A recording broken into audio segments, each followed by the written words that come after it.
Querido ouvinte, seja cumprimentado nesse momento. Estamos a postos para gravar mais um vídeo muito especial. O tema ele é assustador, mas eu gostaria que você ouvisse atentamente, ainda porque a porta da graça está aberta e nesse tema que nós vamos colocar hoje, ainda há tempo para fazer uma migração entre um lado ou outro, se é que você deseja. O título do tema, embora assustador, é Os Filhos de Deus e os Filhos do Diabo. É isso mesmo. Jesus, num certo momento, em Mateus capítulo 6, verso 24, ele diz que não podemos servir a dois senhores. Ou vamos servir a um e desprezamos o outro, ou agradamos o outro e desprezamos o um. Então, não existe, e aqui tem um cuidado muito grande, porque essa mensagem ela não é minha, eu sou apenas o carteiro. Quem escreveu a carta é pela vontade do Papai do Céu. Então, aqui temos que ter muito cuidado, porque não há meio termo nessa questão. Essa mensagem, ela é especial porque muitas pessoas entendem ou esperam estar sendo filhos de Deus e não são. E muitas pessoas humildes que pensam estar do lado errado, pela sua humildade, pela sua contrição e pelo seu modo de viver, estão no lado certo. Mas vamos tentar ver o que a Bíblia coloca e o que Deus nos fala sobre esse tema. Agora, como seres humanos, todos nós nascemos como criaturas de Deus. Por causa do pecado, nós hoje, todos os que nascem, são criaturas de Deus. Não são nem filhos de Deus, nem filhos do diabo. Na medida que a pessoa cresce e na medida que a pessoa toma consciência e razão das coisas, ela é que vai escolher mediante as suas atitudes e mediante das suas ações para com Deus, primeiramente, e para com o próximo. Porque está escrito, nós devemos nos reportar a Deus e ao próximo como filhos do Deus ou como filhos do diabo. Não tem três termos, é dois só. Só tem dois caminhos. Eu queria que você lesse em sua própria Bíblia, em 1 João capítulo 3, verso 7 ao verso 10. João escreve algo que nos faz agora ver e meditar quando ele diz: Filhinhos, não vos deixeis enganar por ninguém. Aquele que pratica a justiça é justo, assim como ele é justo. Aquele que pratica o pecado, veja bem, procede do diabo, porque o diabo vive pecando desde o princípio. Para isso se manifestou o Filho de Deus, para destruir as obras do diabo. Todo aquele que é nascido de Deus não vive na prática do pecado, pois o que permanece nele é a divina semente. Ora, esse não pode viver pecando, porque é nascido de Deus.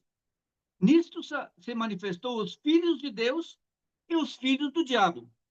Todo aquele que não pratica a justiça não procede de Deus, nem aquele que não ama o seu irmão ou o seu próximo.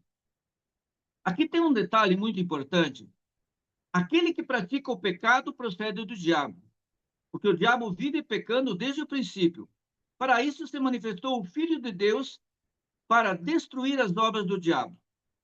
Olha só. Então, Jesus Cristo, ele veio para destruir as obras do diabo se ele habita em mim, através do Espírito Santo. É muito importante essa questão que João coloca aqui, em 1 João, na primeira carta de João, no capítulo 3, do verso 7 ao verso 10, você pode reler em sua Bíblia, em casa, e pode, então, meditar sobre isso e ver como está a sua vida, mediante esse texto muito importante de João. Agora, ainda no Evangelho de João, no capítulo 8, verso 44, Jesus teve um embate muito sério com os escribas e fariseus, e aqui tem um momento que Jesus fala algo que é estarrecedor para algumas pessoas, até faz vibrar o coração da gente, porque Jesus não poupou em dizer algo que foi assim, vamos dizer assim, muito triste para aqueles que estavam ouvindo, e foi muito, vamos dizer assim, tenebroso para os que ouviram, principalmente os escribas e fariseus, porque ficaram furiosos com Cristo, porque ele disse abertamente: vós sois do diabo, que é vosso pai, e quereis satisfazer-lhe os desejos. Ele foi homicida desde o princípio e jamais se firmou na verdade, porque nele não há verdade. Quando ele profere mentira, fala do que ele é próprio, porque ele é mentiroso e pai da mentira. Aqui em São João 8,44, quando Jesus teve esse embate com os escribas e fariseus, Jesus tentou de todas as maneiras persuadir eles de que estavam no erro, mas eles não quiseram ouvir. E Jesus chegou o momento que ele disse abertamente: vocês são filhos do diabo. Não tem jeito de fazer vocês compreenderem, por muito mais que eu esteja falando para vocês e mostrar que eu sou o Filho de Deus, e vocês não compreendem e não querem compreender. Teve um outro momento que Jesus falou no Sermão do Monte, em Mateus capítulo 5, e o verso 43 ao 48. Jesus aqui, em Mateus capítulo 5, faz uma resenha de como um filho de Deus deve se comportar. E aqui, como um legislador, Jesus falou em vários momentos: eu, porém, vos digo. É basicamente o capítulo 5 de Mateus. E chega um momento que Jesus diz assim: ouvistes o que foi dito, amarás o teu próximo e odiarás o teu inimigo. Eu, porém, vos digo: amai os vossos inimigos e orai pelos que vos perseguem, para que vos torneis filhos do vosso Pai Celeste. Porque ele faz nascer o sol sobre os maus e sobre os bons, vir chuva sobre os justos e sobre os injustos. Verso 46. Porque se amardes os que vos amam, que recompensa tendes? Não fazem os publicanos também o mesmo? Verso 47.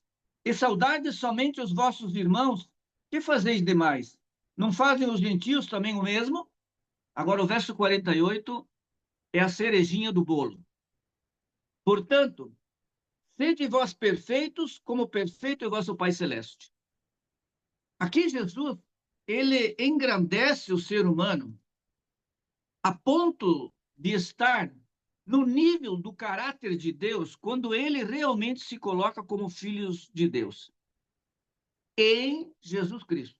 É muito importante isso que nós estamos comentando. Quando Jesus diz: portanto, sede vós perfeito, como perfeito é vosso Pai Celeste, tem muitos, até teólogos, que dizem que isso é impossível. É impossível sem Cristo. Com Cristo, tudo é possível. Está escrito.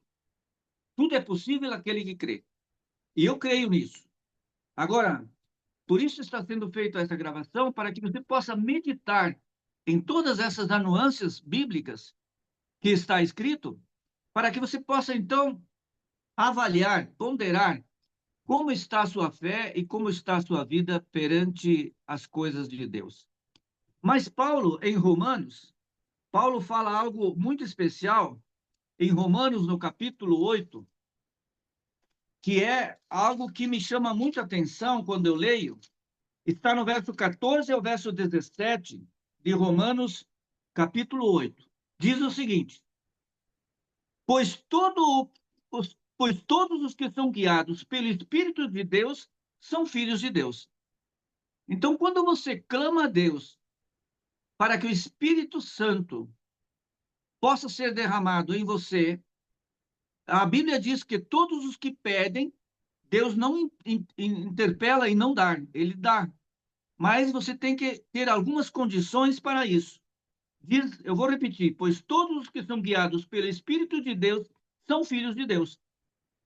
Porque não receberam o espírito de escravidão para viverdes outra vez atemorizados, mas recebestes o espírito de adoção, baseado no qual clama Abba Pai. Veja que aqui tem um detalhe muito importante no verso 16. O próprio Espírito testifica com o nosso espírito que somos filhos de Deus.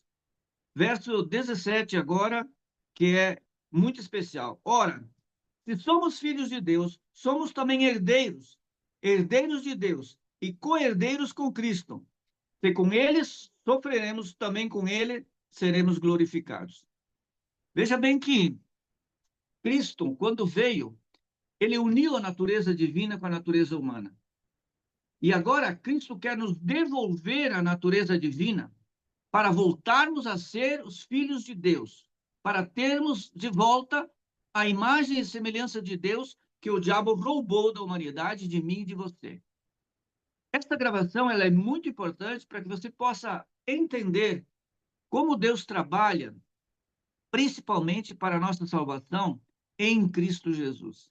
Então, aqui, o apóstolo Paulo, escrevendo aos Romanos, no capítulo 8 de Romanos, verso 14 a 17, ele consegue colocar que todos os que são guiados pelo Espírito de Deus são filhos de Deus. Você não deve deixar que a sua carne prevaleça sobre o Espírito que Deus quer colocar em ti e que ele já colocou, mas você tem que cultivar para que ele possa então se manifestar e para a honra e glória de Deus.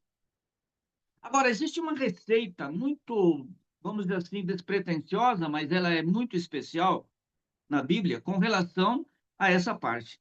Ainda eu vou me reportar em 1 João, no capítulo 5 de 1 João. João fala sempre muitas coisas sobre essa parte, e ele diz o seguinte: existe aqui, no capítulo 5 de 1 João, uma fé que vence o mundo. E essa fé que vence o mundo é que Deus quer que você tenha e que eu tenha, para a honra e glória dele, para que ele possa fazer aquilo que ele quer fazer para você ser um filho de Deus. No versículo 1 do capítulo 5 de 1 João, diz assim: todo aquele que crê em Jesus é o Cristo, é nascido de Deus. E todo aquele que ama ao que o gerou, também ama ao que dele é nascido. Nisto conhecemos que amamos os filhos de Deus, quando amamos a Deus e praticamos os seus mandamentos.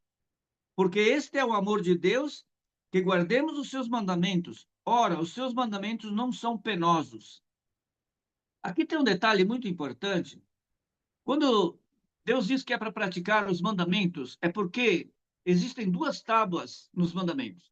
A primeira tábua tem 4 mandamentos. A segunda tábua tem 6 mandamentos. Agora, a primeira tábua é o amor a Deus. A segunda tábua é o amor ao próximo. E aí, no verso 5, ele diz: quem vence o mundo, senão aquele que crê que Jesus Cristo é o Filho de Deus? E no verso 4, ele reitera dizendo: porque tudo que é nascido de Deus vence o mundo. E esta é a vitória que vence o mundo, é a nossa fé. Se você acredita, se você é um crente, se você é daqueles que gostam de ouvir a palavra de Deus, como você está agora ouvindo, e pondera todas as coisas, e busca de fato ser um filho de Deus, Deus não vai deixar você, vamos dizer assim, nas garras do inimigo. Então, é muito importante que nesta gravação você compreenda algo muito interessante que está sendo falado para que você possa compreender e que Deus possa se manifestar através desses versos. Agora, ainda em 1 João, já aproveitando que estou aqui em 1 João, no capítulo 3, do verso 1 ao verso 4, João faz mais uma reiteração sobre esse assunto, dizendo: vede que grande amor tem concedido o Pai, a ponto de sermos chamados filhos de Deus. E de fato somos filhos de Deus. Por essa razão o mundo não nos conhece, porquanto não conheceu a ele mesmo. Verso 2: amados, agora somos filhos de Deus e ainda não se manifestou o que haveremos de ser. Sabemos que, quando ele se manifestar, quer dizer, quando Jesus voltar, seremos semelhantes a ele, porque haveremos de vê-lo como ele é. Isto é, Cristo Jesus. Verso 3: e assim mesmo se purifica todo o que nele tem essa esperança, assim como ele é puro. Veja bem, Cristo, quando ele veio e fez esse casamento entre a divindade e a humanidade, Cristo tem um poder agora sem limites para dar a você a ser um filho de Deus. E pasme você, ninguém vai entrar no céu se não for um filho de Deus. Deus não vai receber se eu não me filiar a Deus em Cristo Jesus.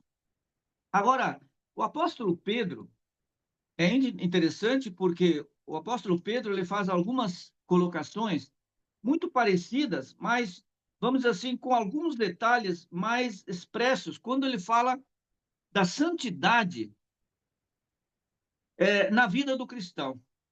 E ele diz o seguinte, em 1 Pedro, capítulo 1, verso 13 a 16, ele diz o seguinte: por isso, cingindo o vosso entendimento, veja como é importante que você entenda e que eu entenda e que pratiquemos essas coisas. Pedro, ele dá uma ênfase muito grande no início dessa parte, quando ele diz, por isso, cingindo o vosso entendimento, sede sóbrios, e esperai inteiramente na graça que vos está sendo trazida na revelação de Jesus Cristo. Como filhos da obediência, não vos amoldeis às paixões que tinhas anteriormente na vossa ignorância.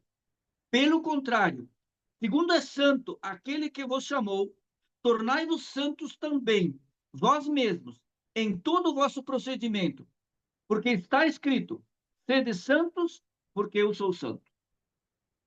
Pedro, ele faz uma colocação muito veemente aqui com relação à maneira como nós devemos cingir o nosso entendimento, devemos acreditar, devemos buscar, devemos clamar, devemos não largar a mão de Deus enquanto essas coisas não estiverem em mim, tendo eu a certeza e a fé de que realmente sou um filho de Deus.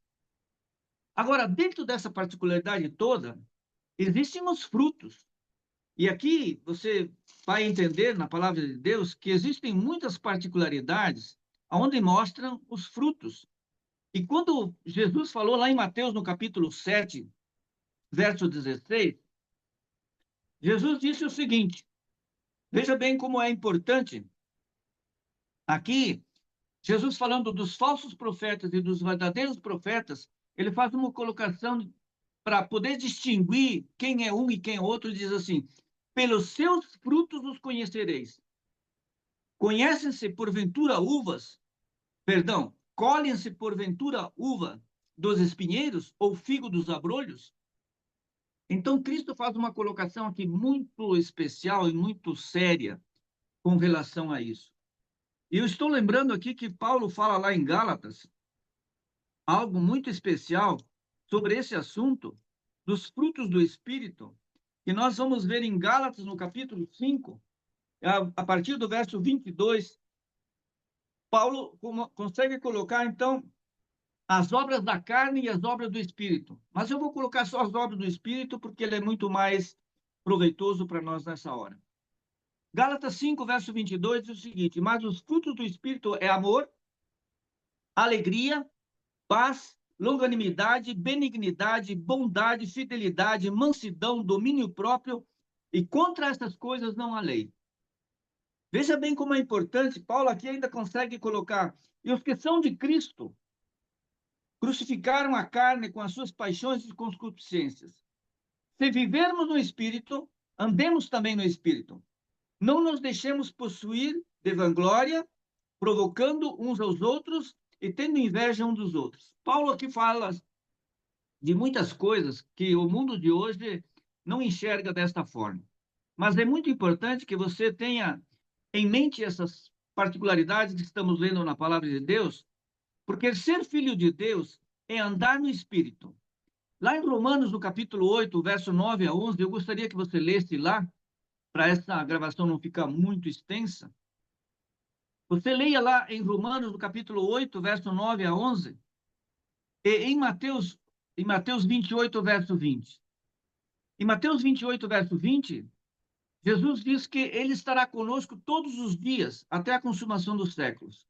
E essa promessa, ela é muito importante, porque meditar sobre essas questões, elas são vivificadoras e nos colocam, então, em sintonia com a palavra de Deus e com a possibilidade dele, então, estar gerando a gente para o seu reino como filiação e como filhos de Deus. Hoje, pelo poder do Espírito Santo, os ímpios, aqueles que fazem muitos pecados, eles estão sendo até retidos, estão sendo, vamos dizer assim, inibidos pelo poder que o Espírito Santo está atuando no mundo todo, nas pessoas. Mas vai haver um momento, e logo vai chegar, em que o Espírito Santo vai ser retirado da terra, quando Jesus sair do santuário celestial, quando Jesus completar a obra de purificação do santuário, que é o teu santuário, que é o meu santuário, por isso que o tempo de hoje é muito importante.